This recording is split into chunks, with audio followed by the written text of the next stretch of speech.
Taurus. Welcome to Pandora Astrology's monthly horoscope for November of 2021. Well, Taurus, this month you're going to find there's a lot of activity in your house of relationships, both of your houses of relationships, actually. And if that brings up questions in your mind, you'll find the answers in a lifelong love reading, and there's a link for that in the YouTube description below.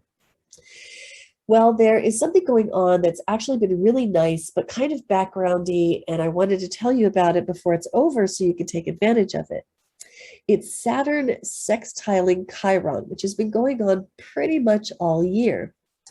Saturn has been traveling along through your 10th house, and it will do that for about 2.5 years. I don't know exactly where it is in that time period, whether it's closer to the beginning or closer to the end. You can find that out in a reading, actually, where I'm looking at your personal chart.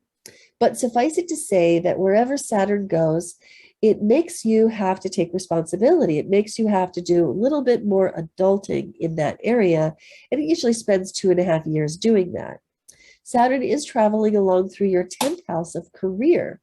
And so you're really taking a hard look at your reputation, and you may find that there's more work than ever for you to do, but tremendous opportunities to gain the reward and the status that comes from doing that hard work.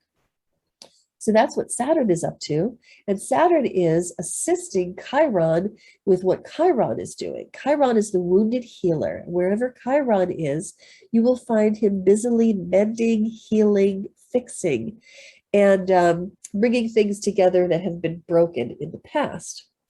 Chiron's traveling through your 12th house, which is the region of your deep unconscious, and may also veer into the arena of your family's unconscious, the unconscious of your family system.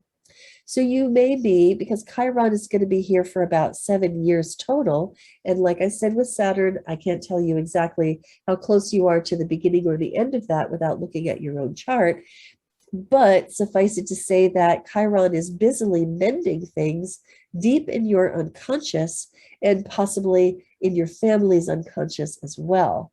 And Saturn, with what Saturn is doing, making you more authoritative, is helping Chiron's process, while Chiron's healing work is helping you to be more authoritative with Saturn.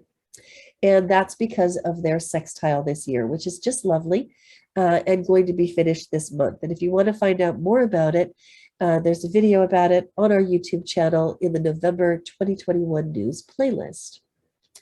Now, right now, let's listen to Julia, who has news for you about Mercury, Mars, and Venus. What is that stuff, Julia? Well, I'd love to tell you and the Tauruses of the world, Jamie. Well, hey, Taurus, I'll begin with Mercury. That's the planet of communication and mentation. It just finished a retrograde cycle last month, so thank God we're done with that, because no more miscommunications, no more technical snafus going into this month. Mercury begins the month in your 6th house, where it'll spend the first 5 days. The 6th house is the house of health, it's the house of organization, and it's your work house too. So with Mercury in the 5th, you could be spending a lot of time thinking, strategizing about your job or about your health. Those might be matters that are important to you. And it can be a wonderful time for getting organized, whether that's clearing out your cloud or your Tupperware drawer. Then on November 5th, Mercury moves into your 7th house. This is the house of partnerships. It also rules consultants.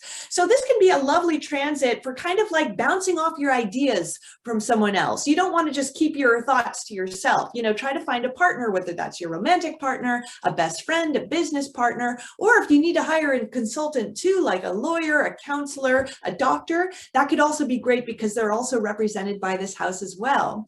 Now, Mars, the planet of action and activity, is also in your 7th house all month. So wherever we have Mars is where we can face some frustrations and flare-ups. So if you are in a relationship, this might be a time where you guys aren't quite seeing eye to eye.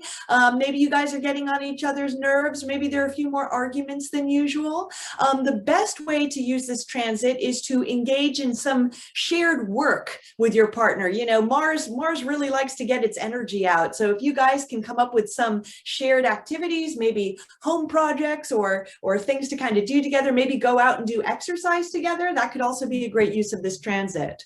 Now, Venus, the planet of art, beauty, and pleasure, spends the first 5 days of the month in your 8th house. This is a very kind of sexy house. It's also the house of finances too. So with Venus here for the first 5 days, you could be feeling a little bit more libidinous than usual. And it also can be a good time for any financial negotiations. The 8th represents other people's money. So it could be that maybe your partner is starting to bring in a little bit more income that you both enjoy, or it could be a wonderful time to apply for a loan from a bank, because that's also represented by the 8th. Then after November 5th, Venus moves into your 9th house. This is the house of travel, also the house of education, also the house of legal matters. So when Venus is in the 9th, if anybody's in school, any of the Tauruses in school, it can be a great time for getting along well with your classmates, with your teachers, having fun at school, enjoying learning. This can also be a great time if you're able to go on a pleasure trip, because the 9th house is a travel house, and Venus brings her pleasure wherever she goes. And if you're dealing with any legal affairs this month, you know, Venus in the 9th gives you a little extra luck, a little extra boost in those too. So enjoy. So true. Well, Taurus, let me tell you about the moons that are coming up this month. The first one is a new moon in Scorpio, which lands in your 7th house. And the moon in Scorpio is a little bit fraught because the moon is a water planet. Scorpio is a water sign, and you'd think that'd be a good combination, but it's really a bit too much of a good thing. The moon in Scorpio tends to veer off into paranoia, spiraling down into negative thoughts that can be hard to stop. I think it's actually kind of fortunate that Uranus appears opposite this moon. Uranus is occupying Taurus, which is really good for stabilizing and grounding, you know, when those Scorpio spirals begin. And Uranus is also a planet of disruption. It's a planet of introducing new ideas that can break into a spiral of thoughts. So we're calling this moon stabilized paranoia through disruption, therefore. And so if you find yourself going down one of those tunnels, see if you can find somebody around you to kind of shake you out of it. And if your friendly neighborhood Scorpio or your partner, whichever, if your partner is a Scorpio, then, you know, double theme there. But there may be a person in your life who's going down one of those spirals, in which case you might be the one to kind of, you know, interrupt the pattern and get them into a better headspace. The second moon I want to tell you about is the eclipse. It is a lunar eclipse happening in your 1st house with the moon right here in Taurus, opposite that sun in Scorpio. Now, this being a lunar eclipse is generally really emotional. You may find that you feel this eclipse really personally because of the way that it falls in your 1st house of identity. You may be embodying the big, powerful swirl of emotions that can come up in us during an eclipse. Now, this eclipse is likely to turn into arguments. The reason is that this eclipse is built on the nodal axis, South Node in Sagittarius, North Node in Gemini. The nodes have been traveling through these signs for about 18 months, pressing us to let go of old cherished beliefs that are holding us back, maybe in ways we don't even recognize, and instead asking us and pressuring us to move towards more rational, logical ways of June, the FDA approved the use of a new. What? Not sure what that was, a glitch. And so the North Node in Gemini is saying, think more rationally, think more logically, and share those rational and logical thoughts with other people. So you can see how that getting mixed up with all the emotion of this eclipse could lead to some pretty intense arguments where two people are very entrenched in their beliefs and trying to persuade the other one to make the shift over into their own turf. And I think there's not going to be a lot of winning going on with this scenario for you or the other person. We're calling this one, it doesn't matter if you're right, because you can be open to the other person's ideas and find that they just don't change your mind, or they maybe do, which is great. But you can find that the other person is not at all open to your ideas and their mind is not changing, at which point, you just kind of have to let go and step back and sort of, chill. So this eclipse is probably going to be fairly intense. It's happening, near the middle of the month, around the 18th. You can find out more about both of those moons and also Saturn sextile Chiron on our playlist about it, the November 2021 news playlist on our Pandora Astrology YouTube channel. Last thing I want to show you is November 21st, we have a seasonal change. Here you see the sun is right at the end of Scorpio. It leaves and moves into Sagittarius overnight.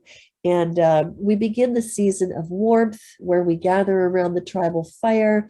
We crack jokes, we play games, we sing songs, we tell stories. It's a month of celebration and just enjoying the fact that the harvest has all come in. This brings the light of sunlight, which symbolizes attention and the way that attention can make things thrive and grow. It shines the light of attention into your 8th house, which is a very deep house to do with transformation, also death and rebirth, and debts owed and that you owe and that are owed to you. And so this is a really good month to put some high quality attention on those things and see if you could bring yourself into a place of thriving with them. So go ahead and shine that light into your own deeper dark corners, look your demons in the face in the light of day, and try to move the needle on that stuff this month. Well, Taurus, hope you enjoyed that horoscope. We had fun making it for you. You'll find it on our website, pandoraastrology.com, in the horoscopes tab. You will find the news of the month on our monthly forecast page there on our website. And if this horoscope inspires you to want a reading, you can find our services page there and also classes as well. And until next time, we'll see you around the cosmos. Bye-bye. Bye.